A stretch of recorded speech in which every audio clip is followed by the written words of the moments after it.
আমি চুন্নু সাহেবের কথায় আমি এমপি হই নাই। আমি এমপি হইছি আমার 7 লাখ মানুষের ভোটে। হিসেবে সেই সদস্যকে দেখে আপনি তাকে কি করবেন, এটা আপনি একটা ব্যবস্থা নেবেন। আসসালামু আলাইকুম দর্শক, দেশ ও দেশের বাইরে থেকে যারা এই মুহূর্তে আমার ভিডিওটি ওপেন করেছেন সবাইকে অসংখ্য অসংখ্য ধন্যবাদ। দর্শক, প্রথমেই আপনারা দেখেছেন ব্যারিস্টার সুমন এবং জাতীয় পার্টির চিফ হুইপ চুন্নু দুইজনে একটা দ্বন্দ্ব সৃষ্টি হয়েছে এবং চুন্নু বর্তমানে সংসদে স্পিকারের কাছে উনি বিচার দিয়েছেন যে সুমন যে ধরনের কথাগুলো বলে এগুলা এমপিদেরকে হেয় প্রতিপন্ন করা হয়েছে। কিন্তু প্রশ্ন এখানেই, ব্যারিস্টার সুমন উনি পাল্টা জবাব দিয়েছেন যে আমি চুন্নুর কথায় এমপি হই নাই, চুন্নুর কথায় আমি চলি না, আমি চলি আমার 7 লক্ষ মানুষের কথায়, 7 লক্ষ মানুষের ভোটে আমি এমপি হয়েছি, তাদের কথায় আমি বলবো। চলুন ব্যারিস্টার সুমনের কথা। আমি চুন্নু সাহেবের কথায় আমি এমপি হই নাই। আমি এমপি হইছি আমার 7 লাখ মানুষের ভোটে। এর চেয়ে বড় বড় সাহেবদের সাথে আমার দেখা হয়েছে, তাও আমার চরিত্র বদলায়। আমি আমার যে কাজ বিশ্বাস করে করি, সত্যতার সাথে করার চেষ্টা করি, যতদিন করবো ততদিন এমপি থাকবো। এটাকে আমার বাপে প্রশ্ন লাগে সারা জীবন থাকা লাগবে এখানে।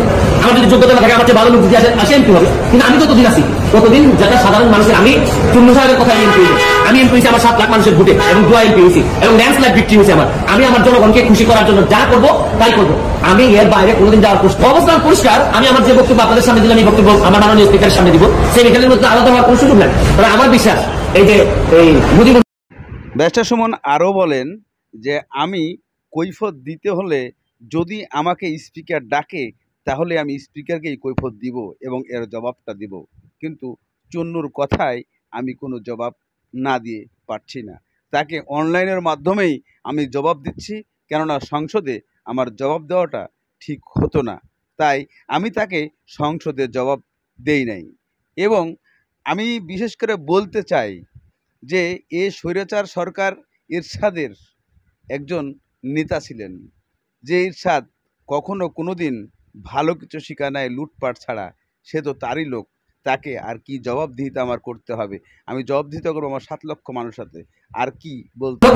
যে ব্রেক আর যে অবস্থা, তার ব্যাপারে আমি যা শুনি তাতে আমার বিশ্বাস মাননীয় স্পিকারও জানেন তার অবস্থাটা কি।